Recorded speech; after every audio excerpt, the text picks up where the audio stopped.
Akras and George Lush in front of us on the way to the annealers. They think they're faster, but they're not. Oh, we're going a different direction. Let's see if we beat them. See you guys.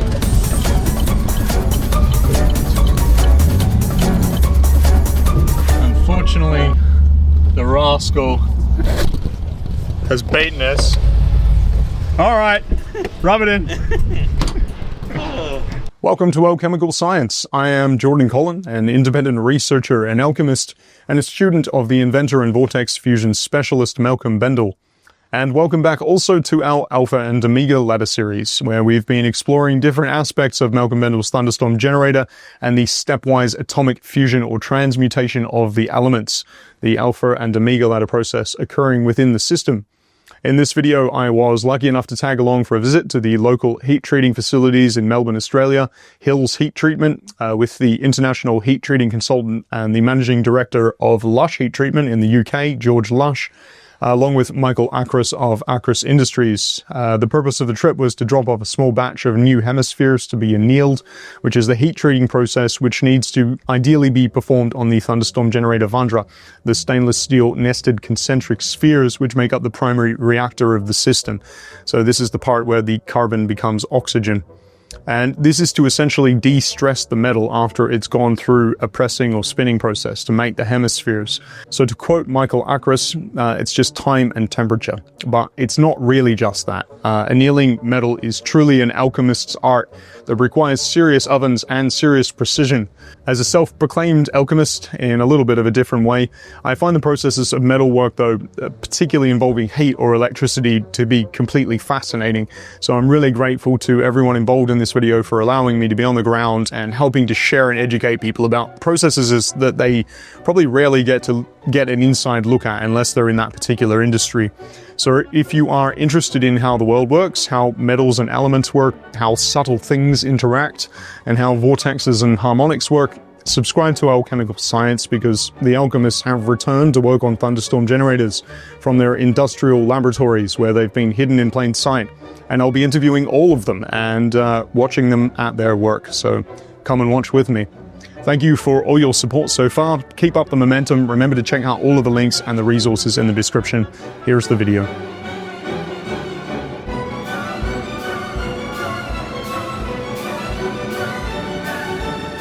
All right, I'm here with Michael Akras, George Lush, and Ben, and we're here to check out the heat treatment specialist, the annealing place here in Melbourne.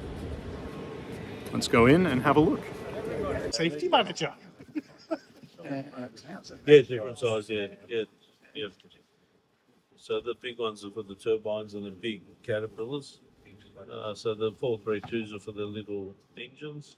864s for about 5 litre enough, 5 litre enough. Something. Well, this is the thing. It's that sliding scale, because Sam and Eli in the States, there's what was that? A sort of 3.9 litre on that old Chevy, and it was running a bypass, so it wasn't the whole stuff. But you were getting great results on that. Yeah, that was great. Probes. Yeah. So it was far too small, but it was still doing the job. Yeah. So yeah, an 864. It's like all these things. Well, that bypass, well, you didn't do the same with the turbine. Turbine was a bypass. But I mean, when you do the exhaust flow, there's no impedance to it. Just like air through.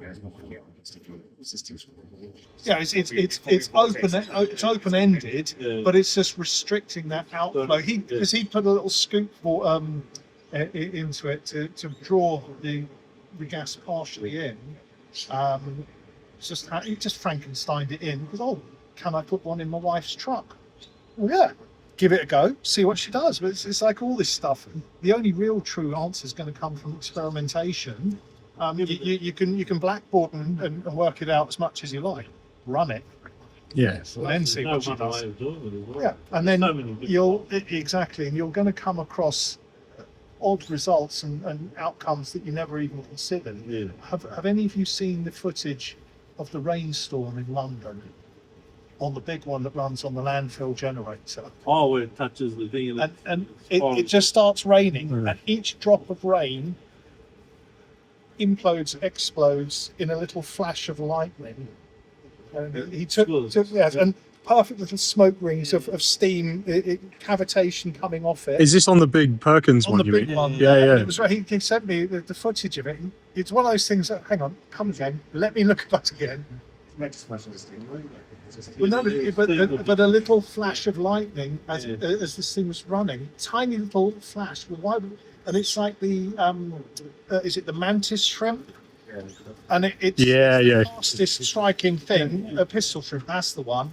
And it strikes, and you get a little cavitation, a little flash of lightning because it strikes so fast. See, I would imagine that we've been more of a latent for sort of effect because it's not hot enough. So there's too much water coming in the drop. Maybe it's just like sort of walk around there and might catch the light. Don't know, but it was a distinct flash, and then the vortices coming away. Astonishing. So thinking that you understand the physics of what's going on here, forget that. You can't calculate it, you can't predict it. Make one, run it. Make one, stick it on an agenda. Make one, stick it on a big caterpillar. You're right. Think about the mining equipment as well. I never even thought. Making air in a suffocation collapse. What a brilliant, these are the brilliant byproduct outcomes that you'd never even consider. But the one that got me was if the cold separation from the vortex and the Ranch Hill process, if you can make cold air as a byproduct, set it up the right way, cooling, chilling, what about food production? As you know, bulk liquid nitrogen, pricey stuff when they deliver it, and the frozen food places, they're getting a tanker a day to flash chill food. If you can make -60 air, pure clean air, and chill food with that, how much money and time and energy is that going to save? There's so many other applications that we'd never even considered. The other good thing about mining, like look at mining, that one is don't need the bureaucratic stuff we do modifying vehicles on the road. Yeah. So it's a much more accessible place for experimentation and testing. Exactly, and they just, the answer is everything's clean. Now, what was your question? What are you running it on? Petrol, gas, diesel? I mean, the one with the landfill as well is just, you think about the absolute filth and leachate, scag, just vileness in there. And it seems like the filthier muck they put in it, the cleaner it burns and happier it is. It's too good to be true, but you see the results. There you are. And it sticks the probe in it and 20% oxygen. So, and that one, it's got housing close by, so they can only run the one generator if the wind's in the right direction. Right. And that's what I think got them so interested. So now they can just run this thing 24/7, fully chapped. And the question is, can they put a couple of 3 more generators on the site? And you think, how many landfills are there dotted around the world, absolutely full of filth? Now it's become a valuable fuel source. Yeah. Extremely. Yeah. Can I buy one of the most landfill off you and put some generators? Well, that's what Malcolm said, right? Is that you're dumping everything in there. There is every element, like ultimately within this. And sure, some of it might take a while to break down, but what's coming off it during that process is incredibly valuable. Extremely, and you're turning a sort of horrible, hideous human mistake of, well, this is horrible filth. Throw it in the ground, cover it up, and there you go. Yeah. Burn all that away. We can suddenly make it a valuable resource. When you think about how much money gets spent on land reclamation and decontamination and so on. Totally, yeah. And it, can cost millions, ruinously expensive, contaminated sites. Well, if you can work out a way to apply this to it, even if you only halve the cost of doing it because it doesn't do everything, or there are certain applications where it simply won't work out, but this deep buried stuff, burn that away to clean energy. So there's a few interesting investments speculatively that people could make right now, which is buying tip sites, which is buying diesel generators, which they're just getting rid of because of regulations and putting them out in the desert. This is it. Just, this will keep the petrochemical stock in the world as a clean fuel for the next 100 years. Yeah. While we, by which time we've worked out all sorts of other things, and we're whipping around like the Jetsons in flying cars. Yeah. But until then, diesel truck, diesel train, heavy bunker oil ship, whatever. Yeah. Doesn't matter what the thing is. We've got all the infrastructure there. You just got to, This is the other thing I forget who it was. It was an interview. I think it was an American guy, and saying that one of his friends had looked at electrifying his truck fleet, and just part of it. And the municipality came back and said, "Look, is this some sort of joke? The power you're asking to just charge half your trucks." There isn't that much energy in the entire grid. You couldn't possibly do this. Yeah, it's literally impossible for heavy industry to transition. Again, travelling around Australia this week, and the distances involved and the huge road trains, the sheer impossibility of commercial distribution powered by electricity, it's a madness. I mean, we looked at this in just the UK, which is a tiny little country. You'd need 400 acre charging sites concreted over. Each one's got to have half a nuclear power station appended to it. Fleets of trucks. Yeah. I mean, a truck's 150,000 quid, say. An electric one's 4 times the capex. It delivers a quarter of the utility. A loaf of bread now costs, £268. Brilliant. It just makes absolutely no sense. Everything goes on a truck between the field, the quarry, the port, the wherever. 3-4 times minimum in its life to the shop. The loss of payload from the batteries because the things are so heavy. Also the road damage from the extra weight. And also the micro pollution. Somebody was saying, with the increased tyre wear from electric vehicles and the micro pollution from brake linings and all this stuff is far more, which I hadn't considered at all. Yeah, there's all those smaller implications that you don't even think about. You don't consider in fields and things that you've never even given a minute's thought to. Or we can just use oil and petrol and diesel and gas, run this on it, clean as a whistle. The infrastructure's everywhere. There's a refinery everywhere. There's pipes everywhere to every airfield. It all works, and we're in a sort of petrochemical society now for the last 100 odd years. Yeah, you got to transition out of that. And we can just turn that into clean everywhere, dotted around the world. I mean, if you look at developing countries as well, this is the other one. If you think anybody in a developing country can just drop 50,000 on an electric vehicle and suddenly you're an idiot. They're lucky if they can drop $1,000 on a moped or a tuk-tuk. The Grand Tour guys, they did a trip in very elitist ideas, really. Mauritania, I forget where it was, West Africa, and this is not a wealthy country, and there's lots of countries like that, and they have literally skeletal vehicles, but as long as it runs, it's a 1982 it used to be, cobbled together, and as long as it runs, that's how they're going to work and distribute. Well, we're talking about the Himalayas, right? And I don't know if you saw the guys dragging like insane loads of stuff up with just the smallest little mopeds or scooters and stuff like this. Vehicles, because the commercial realities are that's what this infrastructure and societies can afford to do, and they're not going to waste anything. And the inventiveness and resourcefulness of this thing's stripped to hub. Well, we'll just make a new one, weld a piece in, and they'll rebuild the engine, they'll do whatever. Get everything going with absolutely brilliant, roadside engineering. Because the economic realities are what they are, and it's not going to go away anytime soon. Anyway, let's get. We better. Where do you want it?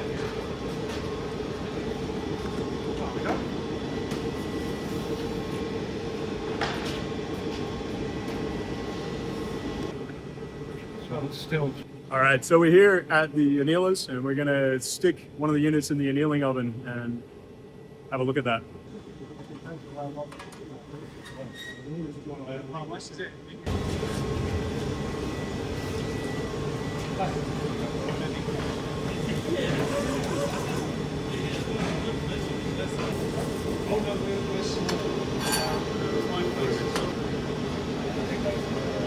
There we go. So you got all your spheres lined up? Yeah, that's it. Got my balls ready to go. Got your balls ready to go in the oven? Sounds grim. In they go.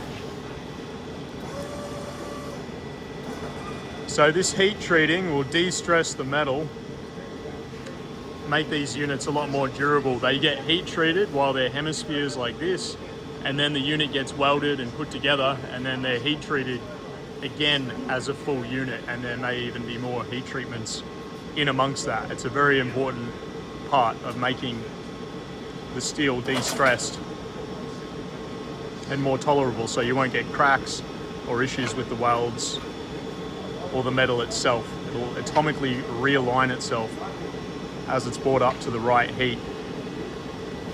And as we were speaking about with George, this is a little bit more of a complex process than just heating up, but that's essentially what it is. All right, should we close her up?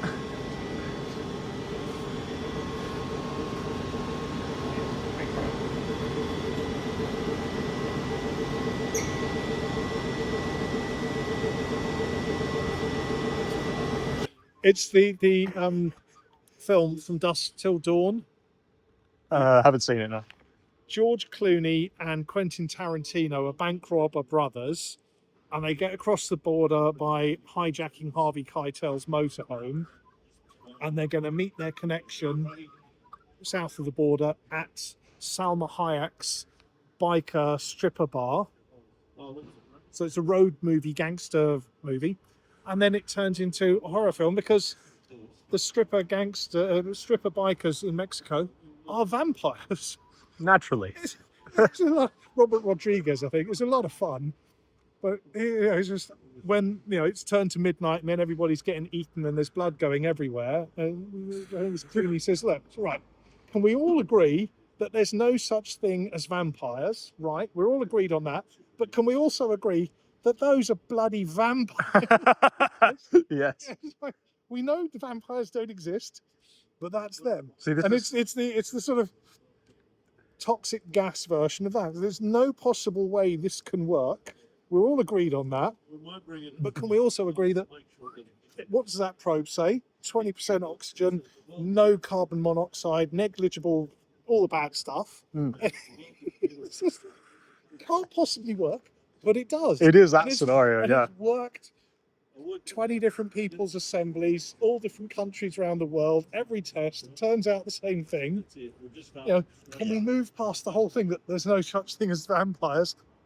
Well, and this is what Robert Harrelick's been trying to say. It's just like the fact is it does work. So Yes. now anyone who calls themselves a scientist, there is now- no such thing as vampires. Yeah. Here's the vampires. now fucking work it out, Yeah. right? Like it's just like Can it we does move work. past Work that it out. and Yeah. just start working on it. Exactly. We are getting to that point now. Yeah, Yeah, Robert finally. Harrelick, my God.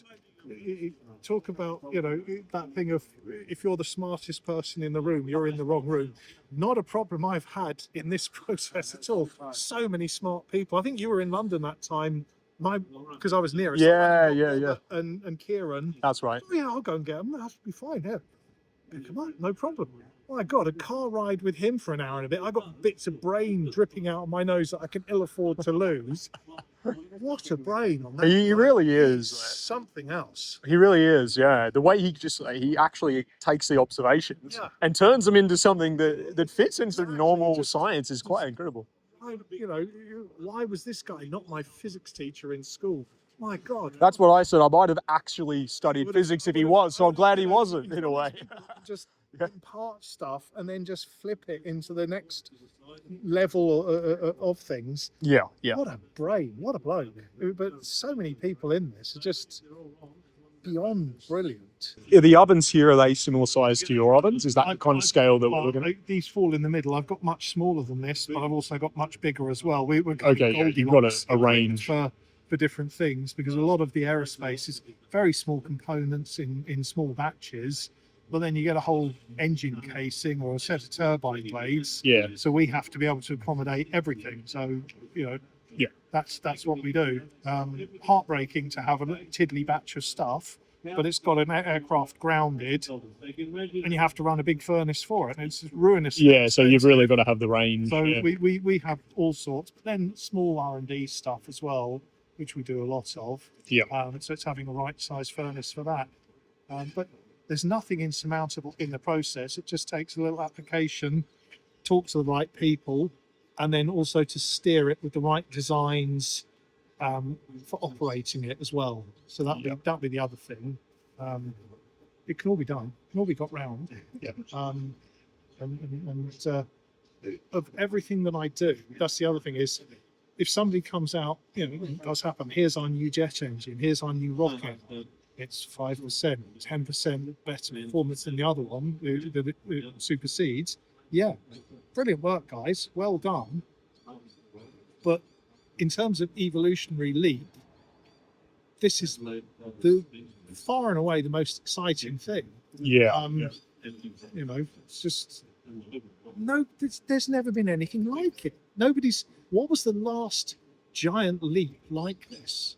I compare Faraday or electromagnetism and then Tesla. Yeah, it's like these are really the only things that I see as big as this. It's boastful hyperbole, but yeah, who's come up with an invention greater than this that's going to have more actual practical impact, deeper, wider, far-reaching? Whoever invented the microchip. Yeah.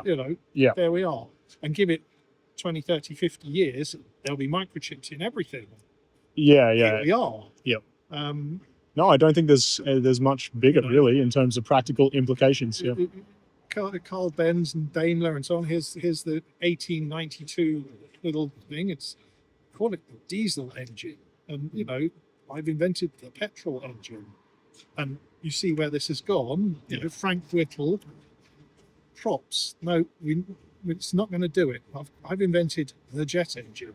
Try this. Yeah. It's that sort of scale of massive leap that somebody with a huge sideways mounted brain has just invented out of nothing. Yeah. I mean, at least they had the decency to invent things that were plausible and possible. Malcolm, you know what? I'm going to invent a completely impossible thing that cannot possibly work. It's just going to mess with everyone's heads and throw science off for I'm going to sit few on my decades. island for a few years and I'm going to suss this out. And I bet he had just 20 of them just didn't work, 50 of them, 100 of them just did not work or did not work right. Yeah, it took him some time. It didn't happen overnight. And then just, here we go. Yeah. Now it's going. Stick a probe in there.